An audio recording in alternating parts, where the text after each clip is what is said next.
আফজাল হুসাইনকে বক্তব্য পেশ করার জন্য সবিনয় অনুরোধ করছি।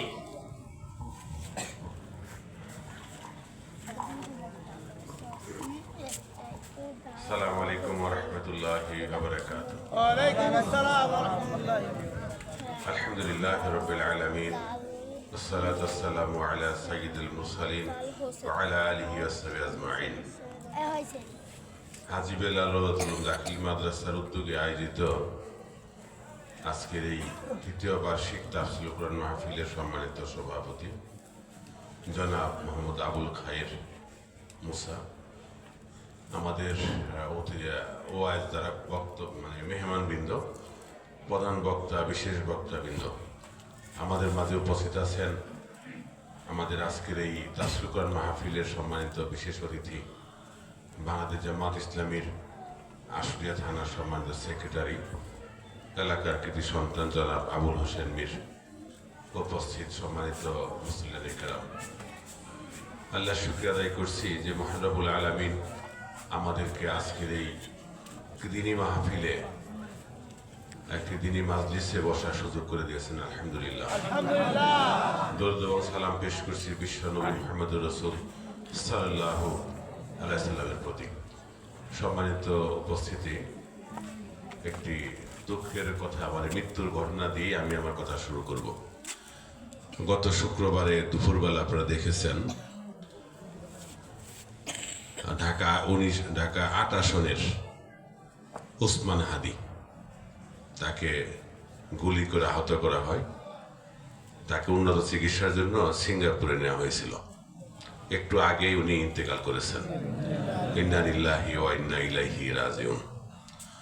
আমরা ওনার জন্য দোয়া করি, আল্লাহ তাআলা যেন তাকে শহীদ হিসাবে কবুল করেন এবং তার পরিবার পরিজন তারা যেন সবর ধরতে পারেন সেই দোয়া করি।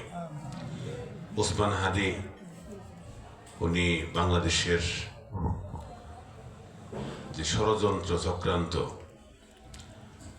এবং যারা বাংলাদেশের মুসলমানদেরকে, যারা বিগত সময়ে যাদের উপর জুলুম নির্যাতন হয়েছিল, এরকম মাহফিল যারা বন্ধ করে দিয়েছিল, তাদের বিরুদ্ধে যে ছাত্ররা আন্দোলন করেছিল, ওসমান হাদি ছিল অন্যতম। এবং এই 16টি মাসে উনি ওনার লেখনী এবং বক্তব্যের মাধ্যমে উনি দেশের তরুণ যুবক, ছাত্র যুবকদেরকে উদ্বুদ্ধ করতে পেরেছেন যে আমাদের এই বাংলাদেশ একটি স্বাধীন বাংলাদেশ, এই বাংলাদেশ স্বাধীনভাবে থাকবে, এখানে কোনো পরাশক্তি, কোনো ইসলাম বিরোধী শক্তি বাংলাদেশকে তার অগ্রযাত্রাকে ব্যাহত করতে পারবে না। এরকম ভূমিকা তিনি নিয়েছিলেন এবং তার বক্তব্য লেখনীর মাধ্যমে তার প্রতিবাদ করেছিলেন। প্রকৃত দেশপ্রেমিক একজন সৈনিক, যাকে ষড়যন্ত্রকারীরা হত্যা করেছে, আমরা তাদের বিচার চাই, যাতে করে দৃষ্টান্তমূলক শাস্তি চাই।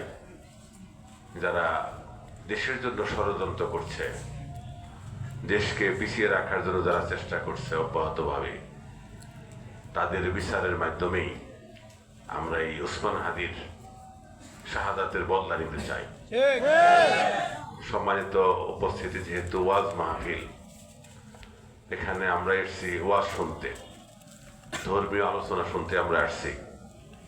এটা কোনো রাজনৈতিক মঞ্চ না, রাজনৈতিক জায়গাও না।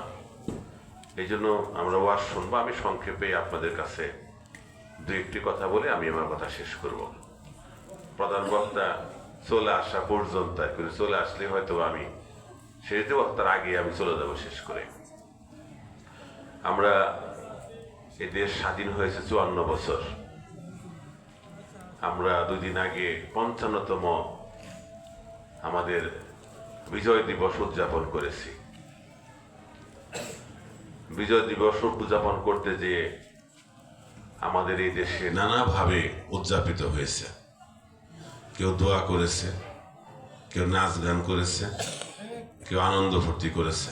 ঠিক আমরা মুসলমান হিসাবে এটা আমরা বিশ্বাস করি যে ভালো কোনো সংবাদ পেলেই তো আল্লাহ শুকরিয়া আদায় করতে হয়। শুকরিয়া আদায়ের মাধ্যমেই আল্লাহ তাআলার প্রশংসা করতে হয়। আজকে আমাদের এই দেশে যে মাদ্রাসাগুলো আছে, সেই মাদ্রাসাগুলোই আসলে ইসলামের আমাদের এই 95% মুসলমানের দেশে এই মাদ্রাসাগুলো থেকে আসলে প্রকৃত শিক্ষা আমাদের ছেলে মেয়ের জন্য শিক্ষা হচ্ছে। আমরা এমন কোনো ছাত্র পাবো না যে কোরআনের হাফেজ হওয়ার পরে তার মাকে খাবার দেয় না, তার বাবাকে খাবার দেয় না। কিন্তু এমন অসংখ্য মানুষ আমরা পাবো যারা স্কুল কলেজে পড়াশোনা করে, সেখানেও তো ভালো মানুষ আছে, তারপরও অধিকাংশই ঐশীর মতন তৈরি হয়েছে, তো তারা মাদ্রাসায় পড়ে নাই। এই জন্য তারা মাদ্রাসায় দিয়েছেন ছেলে মেয়েদেরকে, তারা অত্যন্ত ভাগ্যবান, দুনিয়া এবং আখেরাতের তারা সম্মানিত হবেন। এবং আমরা যে মাদ্রাসার উদ্যোগে এই ওয়াজ মাহফিল, সেই মাদ্রাসার জন্য দোয়া করি এবং আপনাদের সকলের সহযোগিতা চাই, যেন এলাকার মধ্যে মাদ্রাসাটিরই তার সুনাম সুখ্যাতি বৃদ্ধি করে যেন ইসলামের আলো চতুর্দিকে ছড়িয়ে দিতে পারে। সম্মানিত উপস্থিতি, এই 54 বছরে দেশ স্বাধীনতা অর্জনের পর থেকেই আমাদের এই দেশে দুইটা দলে বিভক্ত ছিল। একটা হচ্ছে মুক্তিযুদ্ধের পক্ষের শক্তি, আরেকটা হচ্ছে মুক্তিযুদ্ধের বিপক্ষের শক্তি। এই দুই ভাগে বিভক্ত করে রাখার কারণে বাংলাদেশটাকে পিছিয়ে রাখা হয়েছে।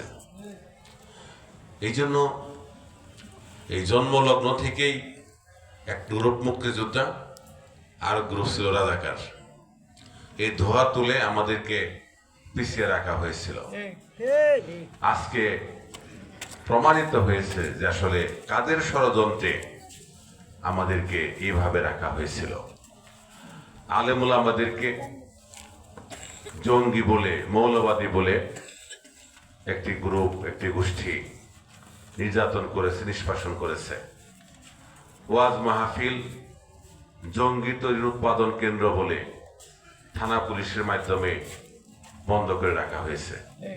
অথচ ঐতিহ্যগতভাবে এই বাংলার এই ভূখণ্ডে ওয়াজ মাহফিলের মাধ্যমে মানুষের চরিত্র পরিবর্তন করেছেন আলেম উলামাগণ। এই জন্য সম্মানিত ভাই এবং বন্ধুগণ, আমরা আজকের এই মাহফিল থেকে এই সিদ্ধান্ত নিতে চাই যে আমরা যেন আগামীতে বাংলাদেশে এই ওয়াজ মাহফিল যেন চালু থাকে, এরকম একটা পরিবেশ যেন সবসময় বজায় থাকে, সেই চেষ্টা এবং সহযোগিতা আমরা প্রত্যেকে করবো ইনশাআল্লাহ। তাই আসুন আমরা সকলে মিলে একটি সোনার বাংলাদেশ গড়ি, যেখানে নারী তার অধিকার নিয়ে চলবে, শ্রমিক তার অধিকার নিয়ে চলবে, আলেম তার অধিকার নিয়ে চলবে, অমুসলিম তার অধিকার নিয়ে চলবে। এরকম একটি সোনার বাংলাদেশ গড়ার জন্য আমরা যার যার জায়গা থেকে ভূমিকা রাখবো, সেগুলোর তো আহ্বান জানিয়েই আমি আপনাদের সকলের কাছে দোয়া চেয়ে এবং এই মাদ্রাসার জন্য দোয়া করি, আপনাদের সবার জন্য দোয়া করি যে ওসমান হাদি আজকে শহীদ হয়েছেন, মারা গেছেন, তার জন্য দোয়া করে আমি আমার কথা শেষ করছি। আসসালামু আলাইকুম ওয়া রাহমাতুল্লাহি ওয়া বারাকাতুহু। ওয়ালাইকুম আসসালাম ওয়া রাহমাতুল্লাহি ওয়া বারাকাতুহু।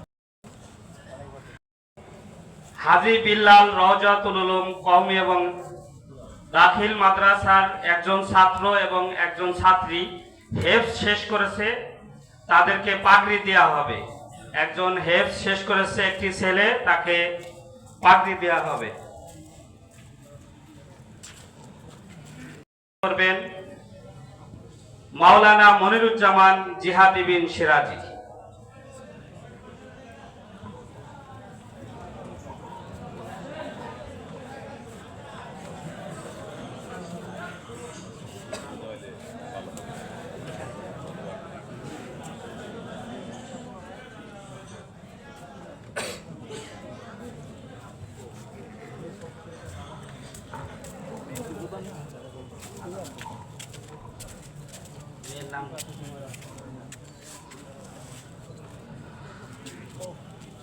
আরো একটি খুশির খবর, হাজী বিল্লাল রওজাতুল উলুম দাখিল এবং কওমি মাদ্রাসার একজন ছাত্রী হেফজ শেষ করেছে। জান্নাতি নাম, জান্নাতি ছাত্রী, উনি মাদ্রাসায় আছে। তার পক্ষ থেকে তার বাবা কুরআন হাদিয়া নেবেন। তার বাবাকে কুরআন হাদিয়া নেওয়ার জন্য অনুরোধ করছি। জান্নাতির বাবাকে কুরআন হাদিয়া দিবেন আমাদের সম্মানিত আজকের প্রধান মেহমান মাওলানা আফজাল হোসাইন। জি, দুইটা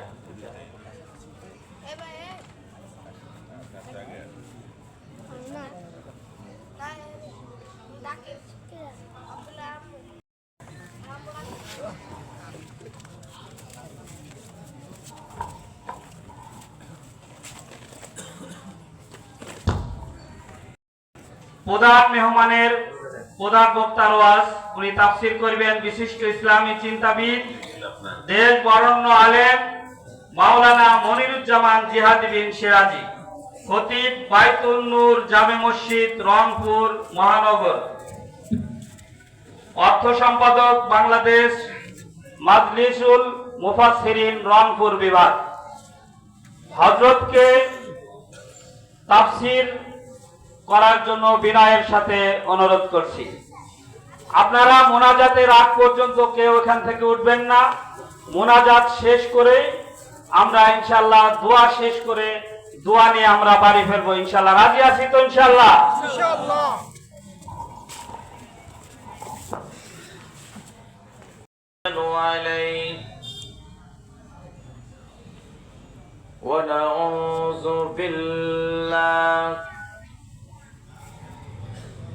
ونعوذ بالله من شرور أنفسنا ومن سيئات أعمالنا. من يهده الله فلا مضل له ومن يضلله فلا هادي له.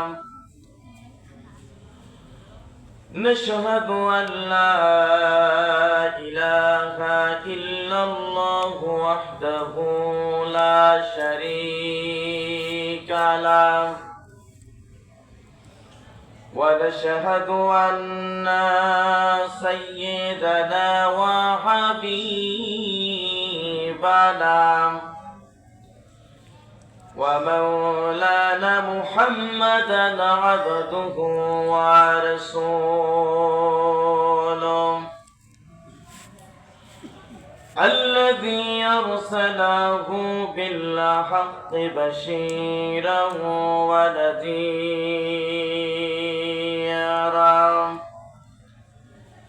وداعيا إلى الله بإذنه وسراجا منيرا.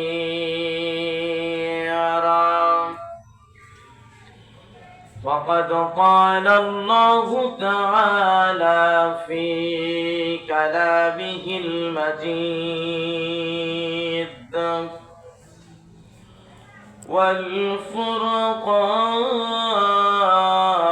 والفرقان الحميد.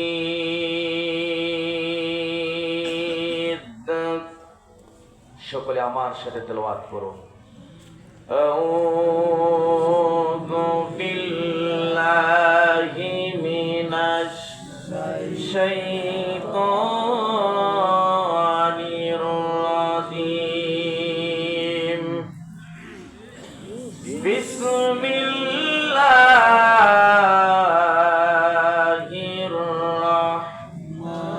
الرحمن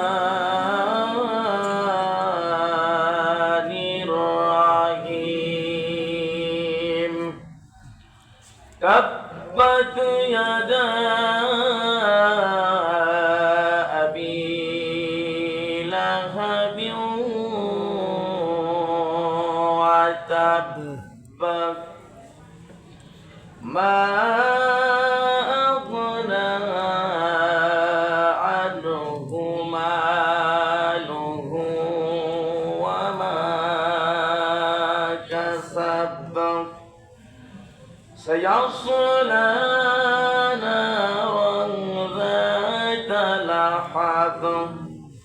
وامرأته حمالة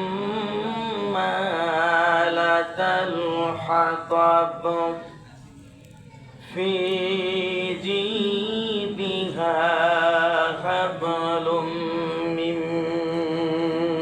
مسد صدقت يا رب العالمين. وقال تعالى في شان رسول الله صلى الله عليه وسلم إن الله وملائكته يصلون على النبي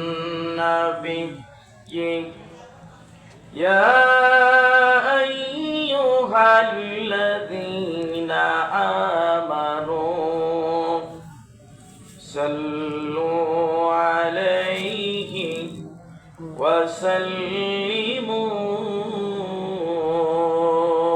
تسليما.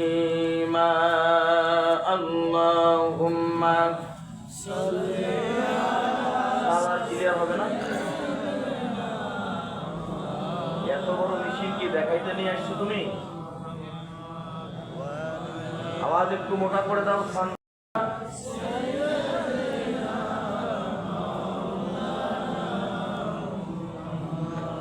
وعلى آله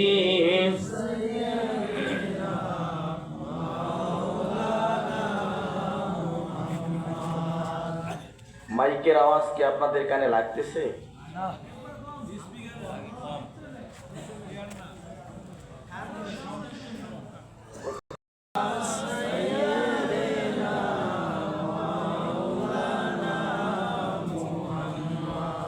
وعلى آله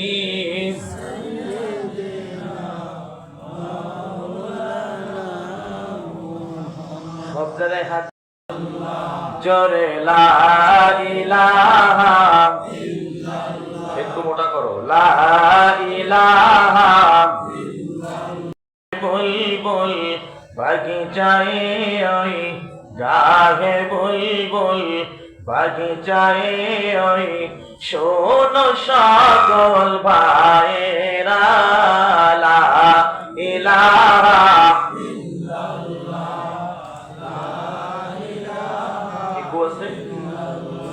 জোরে লা ইলাহা। ওরে মুসলিম তুই আজ কেন বসে চারিদিকে আজ মা বোনেদের কান্নার আওয়াজ আসে, আবার বিশ্ব আজি ভরে গেছে দেখো মুসলমানের লাশে। ওরে মুসলিম তুই আজ কেন বসে, ওরে মুসলিম তুই আজ কেন বসে, ওরে মুসলিম তুই আজ কেন বসে, ওরে মুসলিম তুই আজ কেন বসে। মারহাবা বলেন। ওরে মুসলিম তুই আজ কেন বসে, ওরে মুসলিম তুই আজ কেন বসে চারিদিকে আজ মা বোনেদের কান্নার আওয়াজ আসে, আবার বিশ্ব আজি ভরে গেছে দেখো মুসলমানের লাশে। ওরে মুসলিম তুই আজ কেন বসে, ওরে মুসলিম তুই আজ কেন বসে, ওরে মুসলিম তুই আজ কেন বসে। নাক কান বুঝে বোবার বেশে থাকবি কত কাল, দুনিয়ার এই স্বার্থের লোভে হইয়া মাতাল। নাক কান বুঝে বোবার বেশে থাকবি কত কাল, দুনিয়ার এই স্বার্থের লোভে হইয়া মাতাল। তোর চেহারায় বিরিখালীদের, তোর চেহারায় বিরিখালীদের প্রতিচ্ছবি ভাসে। ওরে মুসলিম, ওরে মুসলিম, ওরে মুসলিম তুই আজ কেন বসে, ওরে মুসলিম তুই আজ কেন বসে, ওরে মুসলিম তুই আজ কেন বসে চারিদিকে আজ মা বোনেদের কান্নার আওয়াজ আসে, আবার বিশ্ব আজি ভরে গেছে দেখো মুসলমানের লাশে। ওরে মুসলিম তুই আজ কেন বসে, ওরে মুসলিম তুই আজ কেন বসে।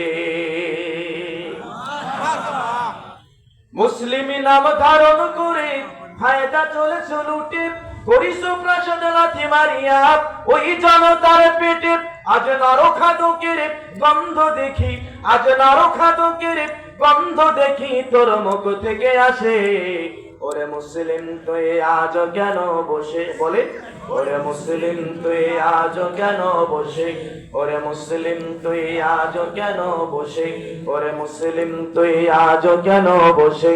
চারিদিকে আজ মা বোনেদের কান্নার আওয়াজ আসে, আবার বিশ্ব আজি ভরে গেছে দেখো মুসলমানের লাশে।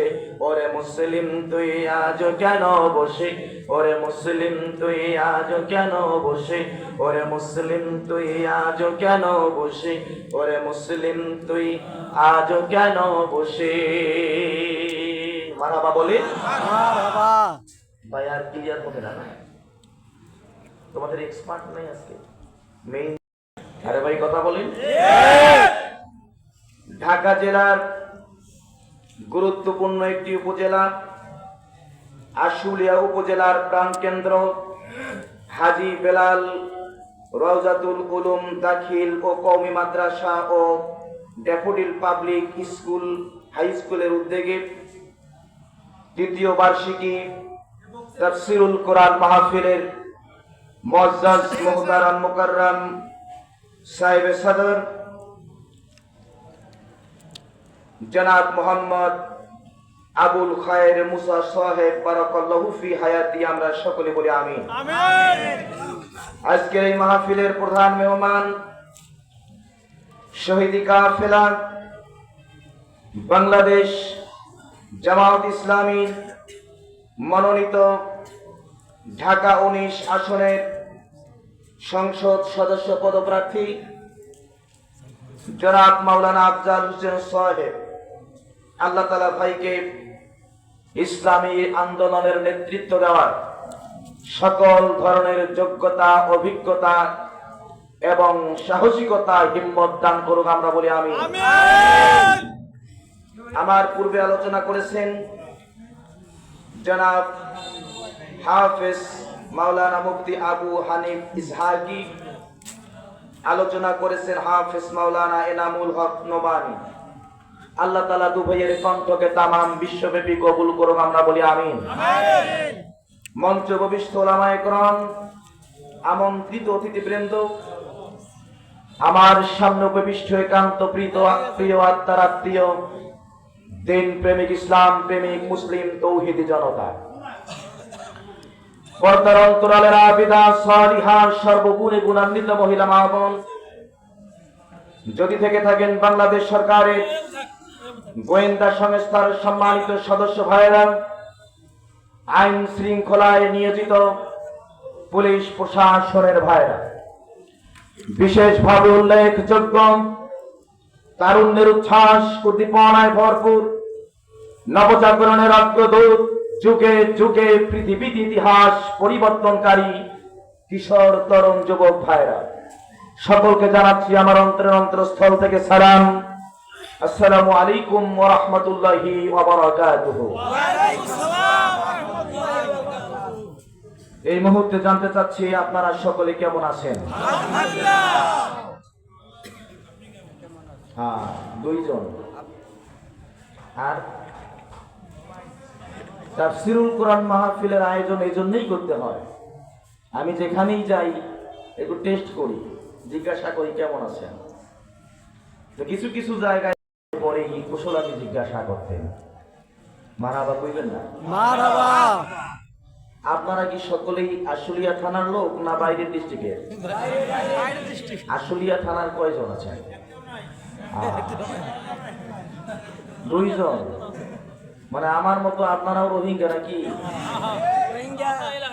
মন খারাপ করতেছেন নাকি? রংপুর বিভাগের কারা কারা আছে হাত তোলেন।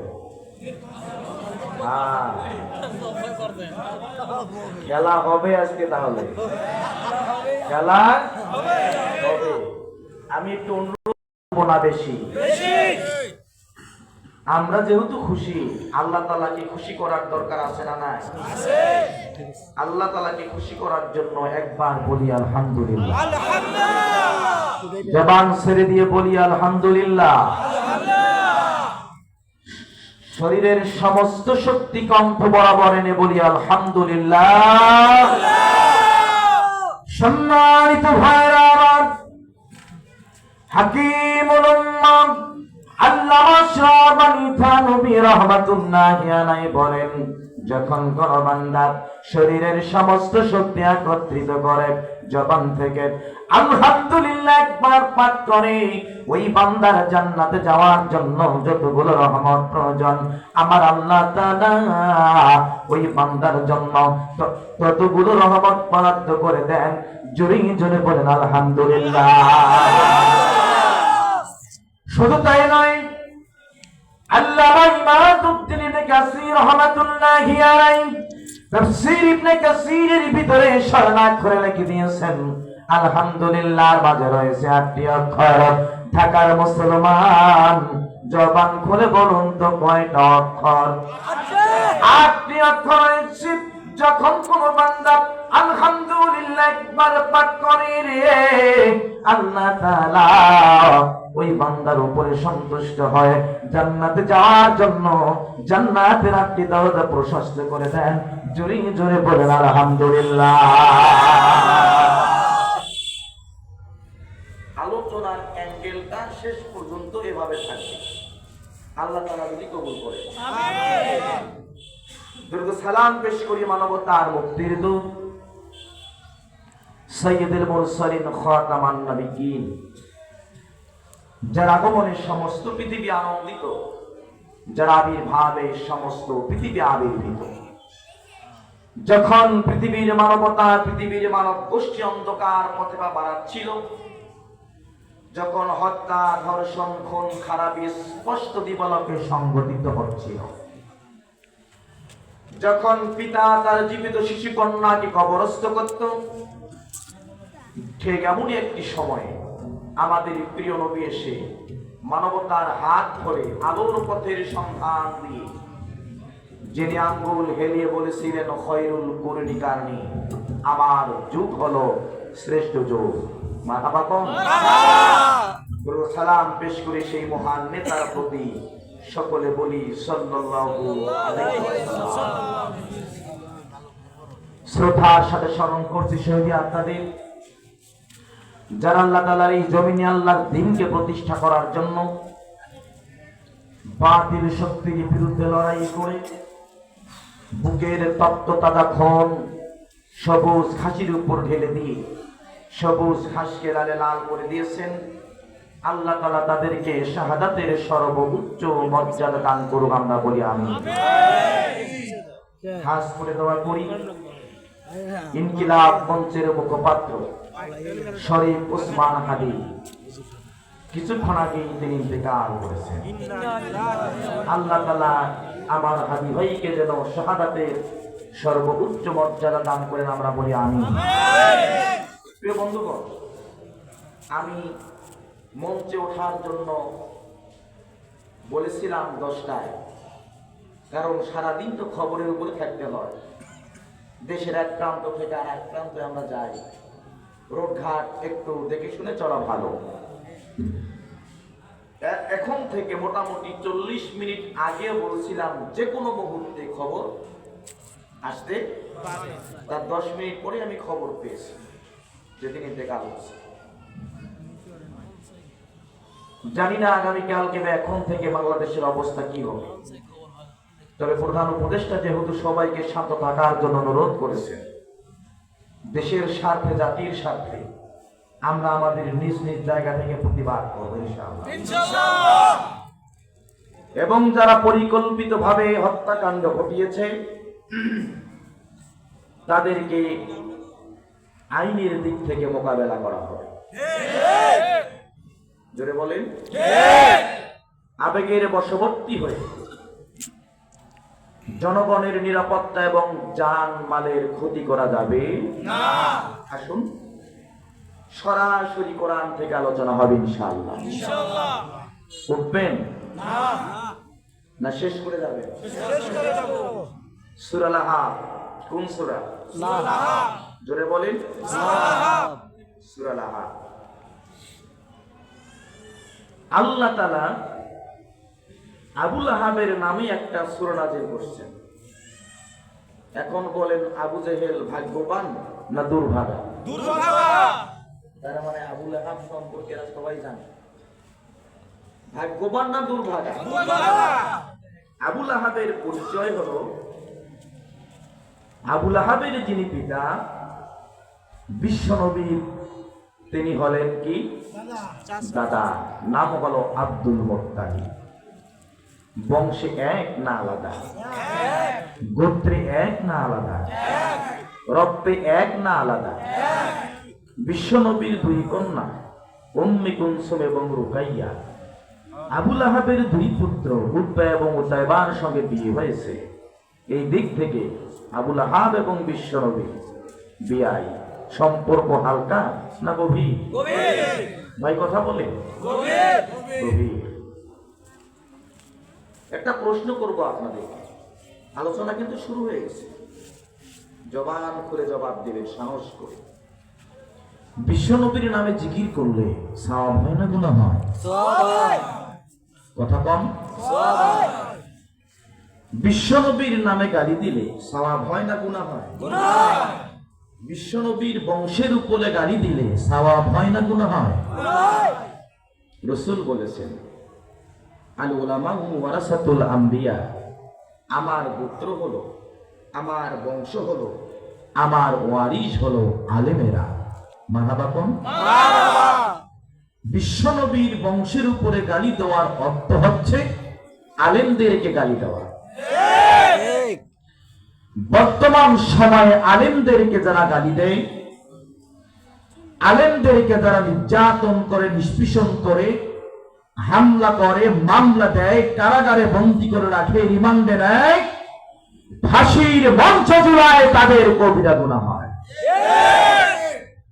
এবার আর একটা প্রশ্ন করবো, জবাব দেবেন। আবু লাহাবের নামে জিকির করলে সওয়াব হয় না গুনাহ হয়? কথা কম। আপনাদের উত্তর যদি সঠিক হয় তাহলে সূরা লাহাব তেলাওয়াত করে নামাজ পড়লে নামাজ হবে না।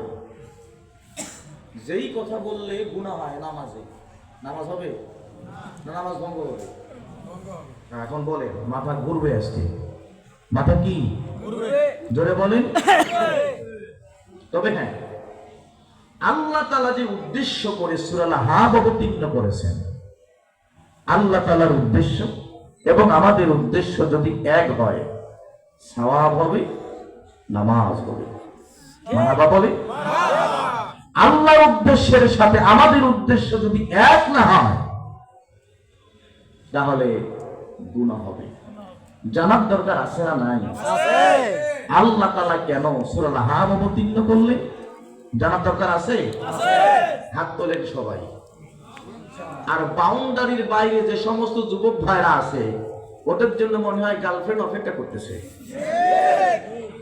গেটের ভিতরে আসো, সুন্দর করে বসে পড়ো। হাত তোলেন, টনটনা হাত।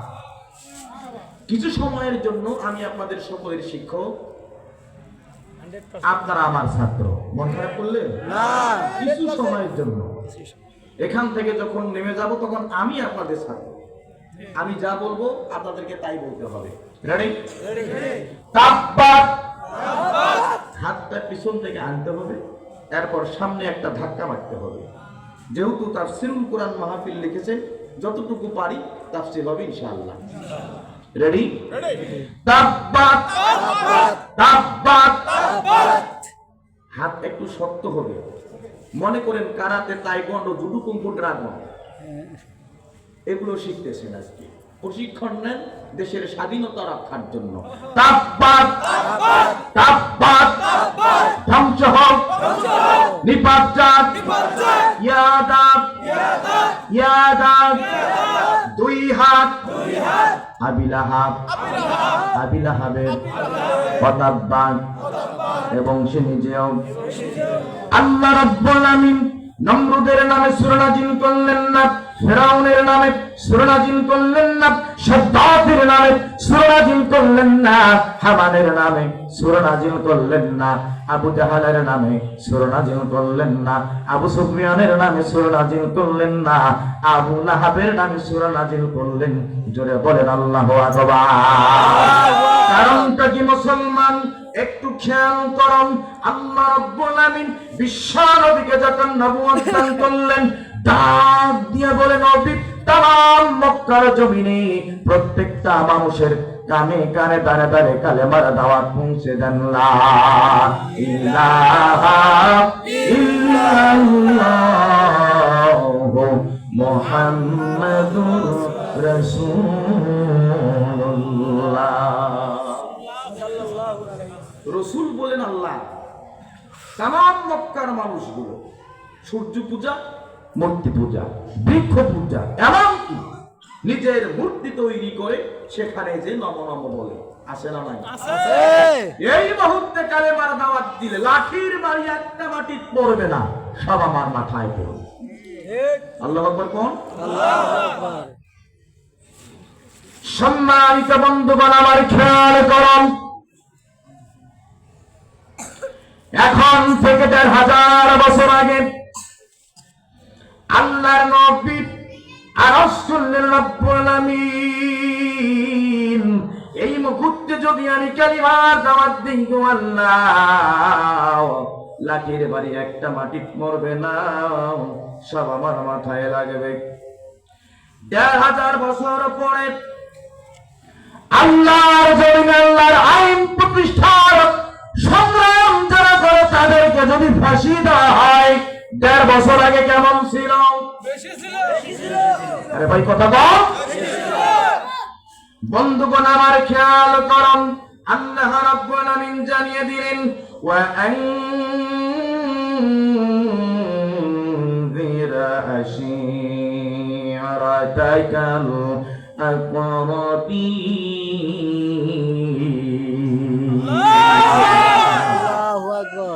আল্লাহ রাব্বুল আমিন বলেন, নবী তাদেরকে আপনি কালেমার দাওয়াত দেন যারা আপনার কাছের মানুষ, যারা আপনার নিকটবর্তী, যারা আপনার শুভাকাঙ্ক্ষী হিতাকাঙ্ক্ষী, যাদেরকে কালেমার দাওয়াত দিলে পরে আপনার কোনো ক্ষতি করবে না, আপনার কোনো অনিষ্ট করবে না।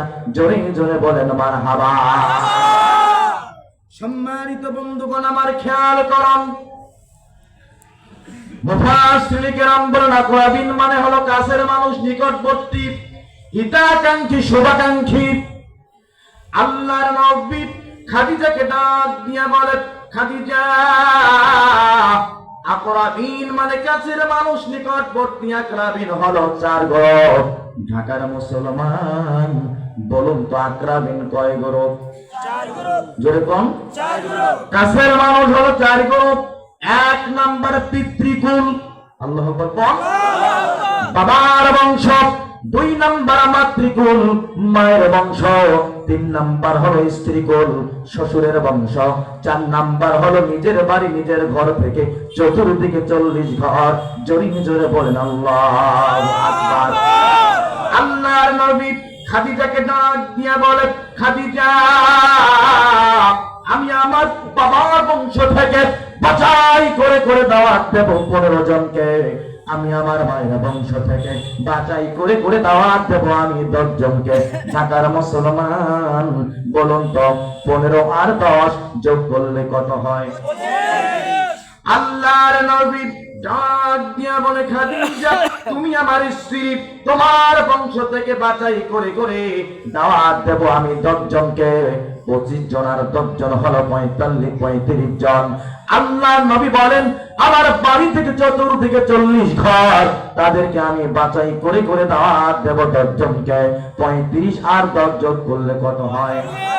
আরহিকুল মাত্তম, মানবতার বন্ধু মুহাম্মদ সাল্লাল্লাহু আলাইহি ওয়াসাল্লাম, সিরাত ইবনে হিশাম, সিরাতে সরওয়ারে আলম, সিরাতে সাইয়্যিদুল মুরসালিন, সিরাত বিশ্বকর সহ অসংখ্য সিরাত গ্রন্থের ভিতরে পাওয়া যায়। আল্লাহর নবী গোপনে গোপনে ৩টি বছর দাওয়াতি কাজ করে ৪০ থেকে ৪৫ জন মানুষ যখন আল্লাহ নবীর হাতে হাত রেখে কালেমা গ্রহণ করে, খাঁটি মুমিনে পরিণত হয়ে গেলেন। আল্লাহ তাআলা জানিয়ে দিলেন ফাসদাআ বিমা তুমারু ওয়া আরিদ আনিল মুশরিকিন। ও নবী, যেই দায়িত্ব আপনাকে দেওয়া হয়েছে কালেমা প্রচার করার, কালেমার আইন প্রতিষ্ঠা করার, আমার জমিনে আমার আইন প্রতিষ্ঠা করার দায়িত্ব, এই দায়িত্ব তোমার গোপনে গোপনে নয়, প্রকাশ্যে দিবালোকে রাস্তাতে দিতে হবে। কোন রাম, কোন ভাম, কোন পরাশক্তিকে ভয় করা যাবে না।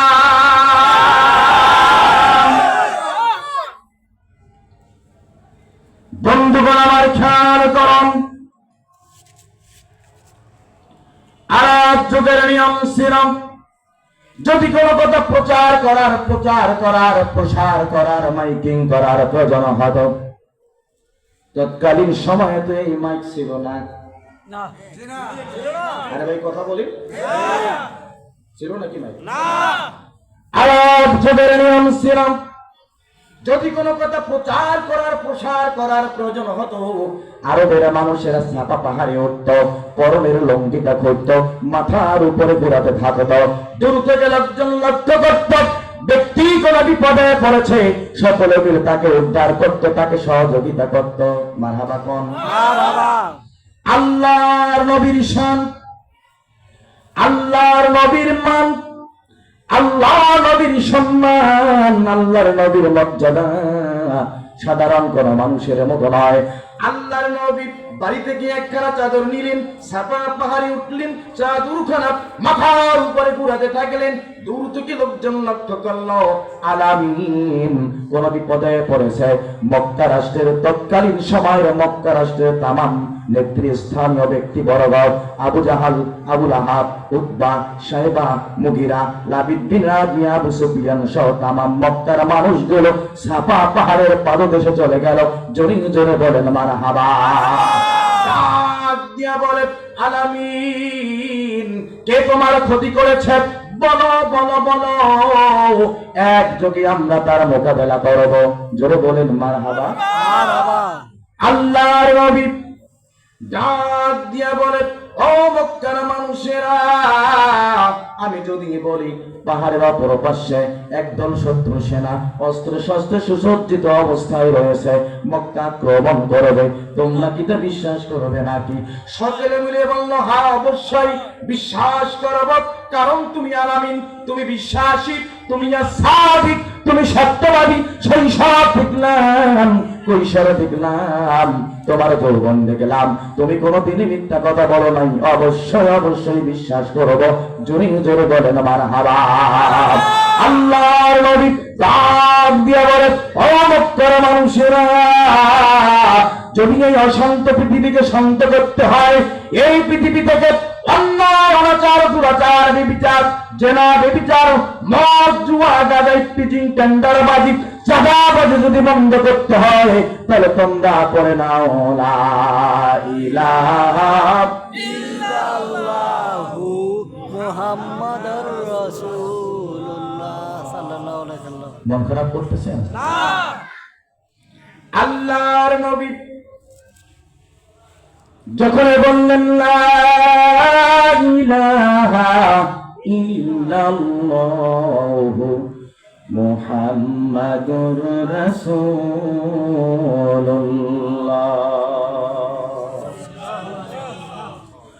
যখন ছোট্ট ছিলাম হাঁটি হাঁটি পা পা করে মসজিদে গিয়েছিলাম, মক্তবে গিয়েছিলাম, ইমাম সাহেবের কাছে এই কালেমা শিখেছিলাম লা ইলাহা ইল্লাল্লাহ, আল্লাহ ছাড়া কোনো ইলাহ নাই, কোনো মাহবুদ নাই, মুহাম্মদ রাসূলুল্লাহ, মুহাম্মদ সাল্লাল্লাহু আলাইহি সাল্লাম আল্লাহর রাসূল।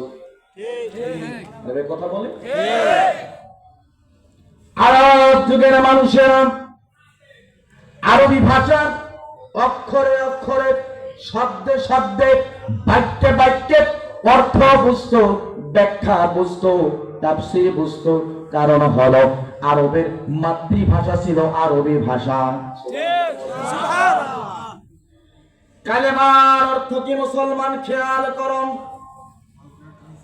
আবু লাহাব বুঝতে পেরেছে কালেমার অর্থ, লা ইলাহা ইল্লাল্লাহ, আল্লাহ ছাড়া কোনো ইলাহা নাই, কোনো মাবুদ নাই, কোনো রিজিকদাতা নাই, কোনো লালনকারী নাই, কোনো পালনকারী নাই, কোনো শাসনকর্তা নাই, কোনো আইনদাতা নাই, কোনো বিধানদাতা নাই। আল্লাহুল খলকু ওয়াল আমর, সৃষ্টি যার, আইন চলবে তার। এই পৃথিবীর জমিনে কোনো বাবার আইন চলতে পারে না। এই পৃথিবীর জমিনে কারো স্বামীর আইন চলতে পারে না। জোরে বলেন ঠিক কিনা? জ্ঞানী গণিত সুবিজন অল্প কথাই বুঝে নন, সব কথা বলে নারী দয়, কিছু কথা বুঝে নিতে হয়। আবু লাহাব বুঝতে পেরেছে লা ইলাহা ইল্লাল্লাহ, আল্লাহ রাব্বুল আলামিন যদি আইনদাতা হয়, মুহাম্মাদুর রাসূলুল্লাহ, রাসূল মানে হলো নেতা। মারহাবা কোন? রাসূল মানে কি? নেতা। ধর্মীয় নেতা শুধু না, কথা বলে না। রাসূল মানে নেতা। পুরা বিশ্ব আমার মতো লম্বা টুপিওয়ালা, টুপির উচ্চতা জমিন থেকে আসমান পর্যন্ত, পাগড়ির দৈর্ঘ্য হলো 7 হাত, গাড়ির দৈর্ঘ্য বাংলাদেশ থেকে সৌদি আরব, আর এই পাঞ্জাবির বড় বাংলাদেশের টেকনাফ থেকে তেতুলিয়া। রাসূলকে নেতা হিসেবে, রাষ্ট্রীয় নেতা হিসেবে তারা মানতে চায় না। এই বাংলাদেশে যখন ইসলামী দলগুলো ঐক্যবদ্ধ হয়েছে, আর এই আবু লাহাবের চামচারা মিডিয়ায় বলে ওদেরকে ভোট দিলে ইসলাম কায়েম হবে না, এরা ব্যক্তিগত স্বার্থে ভোট চায়। জোরে বলেন ঠিক না ঠিক? প্রিয় বন্ধুগণ, আমার একটু খেয়াল করুন। আবু লাহাব বুঝতে পেরেছে আল্লাহ তাআলা যদি আইনদাতা হয়, আর এই মুহাম্মদ যদি নেতা হয়, আমরা কি বসে বসে আঙ্গুল চুষবো নাকি? সিংহ শারদুলের মতন আবু লাহাব এক লাফ দিয়ে দাঁড়িয়ে গেছে। মুহাম্মদ, তোমার ওয়াজ বন্ধ করো, ওয়াজ বন্ধ করো, কোরআনের ওয়াজ বন্ধ করো, ইসলামী আন্দোলন বন্ধ করো। তাব্বাল্লাকা আলিহাদা জামাআতানা, রাজনীতি করার জন্য মঞ্চ বানাইছো নাকি? তোমার ওয়াজ বন্ধ করো, ধ্বংস হয়ে যাও তুমি। পাশেই দাঁড়িয়ে আছে শির খোদারি রাদিয়াল্লাহু তাআলা আনহু, ডাক দিয়া বলে আবু লাহাব, কোরআনের আন্দোলন বন্ধ হবে না, কোরআনের আওয়াজ বন্ধ হবে না, কোরআনের আওয়াজ চলবে, কোরআনের আওয়াজ চলবে। আবু লাহাব বলে তোমার আওয়াজ বন্ধ করো, আলী বলে আওয়াজ বন্ধ হবে না, আওয়াজ চলবে। আমার বন্ধুগণ, এই স্বাধীন বাংলাদেশে যারা কোরআনের মাহফিলে বাধা দেয়, কোরআনের আন্দোলনে বাধা দেয়, তারা ভবন্ত প্রবাহিত হচ্ছে আবু লাহাবের রক্ত। ভাইরা আমার, খেয়াল করুন, গতকালকে থেকে 1000 কিলোমিটার রাস্তা অতিক্রম করে আপনাদের এখানে এসেছে শিডিউল প্রোগ্রামের কারণে। মনে মনে ভাবছিলাম প্রাণ ভরে আলোচনা করব, কিন্তু সেই পরিবেশ আপনারা দিতে পারেন নাই। এসেই যখন পড়েছি, কিছু কথা না বললে নয়, স্বল্প সময়ের ভিতরে ব্রেনটাকে ওয়াশ করে দিয়ে চলে যাব। আমিন বলেন। আবু লাহাব বলে ওয়াজ বন্ধ করো, ওয়াজ চলবে না। এক মুহূর্ত দেরি করলেন না। আবু লাহাব তার রঙ তরবারি খারাপ বের করে বলে, মুহাম্মদ, ওয়াজ যদি বন্ধ না করো, আমার এই ধারালো তরবারি দিয়ে তোমার গর্দান থেকে কল্লাটা আলাদা করে দেব। আল্লাহু আকবার বলে। হযরতে আলী যখন দেখলেন আবু লাহাব তরবারি বের করেছে, এক মুহূর্ত দেরি করলেন না, এক টান দিয়ে তার তরবারি খানা বের করে ডাক দিয়া বলে, আবু লাহাব, কোরআনের আন্দোলন বন্ধ করার জন্য একবার যদি তুমি তরবারি খানা চালাও, শুনে নাও, শুনে নাও, আমি আলী বলছি, কোরআনের আন্দোলন টিকিয়ে রাখার জন্য একবার নয়, 2 বার নয়, 10 বার আমি তরবারি খানা চালাবো। জোরে জোরে বলেন মারহাবা, একবার বলেন মারহাবা। একটু জোরে বলা যাবে কি মারহাবা? ওয়াজ চলবে, বেশিক্ষণ চলবে না, অল্প সময়ের ভিতরে বন্ধ। যুবকরা যদি একবার খেপে যায়, মুরব্বী বা বাজিরা খামোশ হয়ে যায়। আরে ভাই কথা বলে, দু একজন মুরব্বী আছে, মন খারাপ করবেন না, আপনারাও এক সময় তারা যুবক ছিলেন। বাপ দাদাদের মুখে গল্প শুনেছি, আমাদের আগের যারা যুবক ছিল, আমাদের বাবারা দাদারা যে সময় তারা ফুটবল খেলতো, ফুটবলে একটা কিক দিত, ফুটবল উপরে উঠতো বটে কিন্তু জান নিয়ে ফিরত না, উপরে পার হয়ে আর পরে ফিরত। কথা বলে, বর্তমান সময়ের যুবক ভাইজান ফুটবল ভালো লাগে না, হ্যাঁ ওরা স্মার্টফোনে ফ্রি ফায়ার খেলায়। দেখবেন আপনার এই আশুলিয়া এলাকায় যেই গলিতে সবচেয়ে বেশি চিপা চাপা, কেউ যায় না, কুত্তাও যায় না, ওখানে তারা 2-4 জন মিলে মাথাটা এক জায়গায় লাগায়, মাথা এক জায়গায় লাগায় আর ফ্রি ফায়ার খেলায়। ডাইনে ডাইনে ডাইনে ডাইনে ডাইনে ডাইনে, বামে বামে বামে, সোজায় সোজায় সোজায়, গুলি কর গুলি কর গুলি কর। বলে কি বলে না? মেডিকেল সায়েন্স বলে, হাসার জন্য বলছি, মেডিকেল সায়েন্স পড়ে আজ থেকে 5 থেকে 7 বছর, সর্বোচ্চ 10 বছর পর মেয়ে বিয়ে দেওয়ার জন্য সুস্থ যুবক খুঁজে পাওয়া যাবে না। কথা কম। বন্ধুগণ আমার খেয়াল করুন, হযরত আলীর তরবারি থেকে আবু লাহাব তার তরবারি খান কোষের মধ্যে ঢুকালেন, হাতের মধ্যে 3 কোণার একটা পাথর নিয়ে বিশ্বনবীর নুরানি চেহারার দিকে ছুঁড়ে মারলেন। মুফাসসিরিনে কেরাম বলেন সেই পাথরখানা বিশ্বনবীর ডান গালে চোখের নিচে উঁচু জায়গাটায় লাগলেন, ফেটে যে রক্ত ভিঙ্কি দিয়ে বের হয়ে আসলো। আল্লাহর নবী ডাক দিয়ে বলে, চাচা এই মুহূর্তে আপনি বললেন আমি ভালো মানুষ, আমি আলামিন, আমি as-সাদিক, আমি মিথ্যা কথা বলি না, আর আপনি এই মুহূর্তে আমার রক্ত ঝরালেন গো চাচা। আবু লাহাব বলে, মায়াতন্ন বন্ধ করো, ওয়াজ বন্ধ করো, ওয়াজ চলবে না। আলী বলে, আবু লাহাব ওয়াজ চলবে, ওয়াজ বন্ধ হবে না, রক্ত দেওয়ার প্রয়োজন হলে রক্ত দেব, জীবন দেওয়ার প্রয়োজন হলে জীবন দেব, শহীদ হওয়ার প্রয়োজন হলে শহীদ হয়ে যাব। কোথায় সে মুসলমান, কোথায় সে মুসলমান, যাদের ভয়ে কাঁপিত পৃথিবী, যাদের ভয়ে কাঁপিত পৃথিবী, শাসন করিত যারা দুনিয়া জাহান। কোথায় সে মুসলমান, কোথায় সে মুসলমান, বলে কোথায় সে মুসলমান, কোথায় সে মুসলমান, যাদের ভয়ে কাঁপিত পৃথিবী, যাদের ভয়ে কাঁপিত পৃথিবী, শাসন করিত যারা দুনিয়া জাহান। কোথায় সে মুসলমান, কোথায় সে মুসলমান, মারহাবা বলে। কোথায় সে হামজা ওমর খালিদ, কোথায় সে মুসাব আনবী তারিক, কোথায় সে হামজা ওমর খালিদ, কোথায় সে মুসাব আনবী তারিক, কোথায় সে বিপ্লবী চিরদুর্জয়, কোথায় সে বিপ্লবী চিরদুর্জয়, কোথায় সে নির্ভীক প্রাণ। কোথায় সে মুসলমান, কোথায় সে মুসলমান, যাদের ভয়ে কাঁপিত পৃথিবী, যাদের ভয়ে কাঁপিত পৃথিবী, শাসন করিত যারা দুনিয়া জাহান। কোথায় সে মুসলমান, কোথায় সে মুসলমান, মারহাবা বলেন। কাশ্মীরে দেখো জ্বলছে আগুন, চারিদিকে বইছে শহীদার খুন।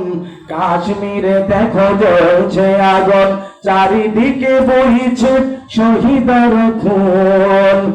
উঠো না কেন জেগে নরসার দোল, উঠো না কেন জেগে নরসার দোল, ওঠা সে হারানো ঈমান। কোথায় সে মুসলমান,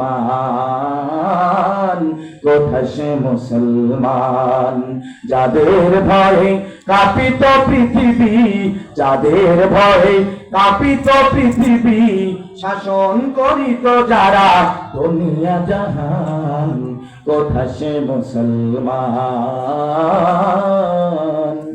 কোথায় সে মুসলমান। মারহাবা কোন? আর আমার খেয়াল করুন, আবু লাহাব অস্ত্রের মোকাবেলায় পরাজিত হয়ে গেল। মারহাবা কোন? বাতিলদের একটা নিয়ম হলো, যখন তারা পারে না তখন তারা ক্ষমতা দেখায়। কি দেখায়? জোরে কোন? আবু জাহালের দৈহি ঘাত ছিল দুইখানা, ফেরাউনের দৈহি ঘাত ছিল দুইখানা, নমরুদের দৈহি ঘাত হলো দুইখানা, মহতারামের দৈহি ঘাত হলো দুইখানা। আমার দৈহি ঘাত কয়খানা? আপনাদের কয়খানা? আবু লাহাবের দৈহি ঘাত ছিল দুইখানা, কিন্তু তার রাষ্ট্রীয় হাত হলো তিনখানা। কয়খানা? আল্লাহ বলেন মা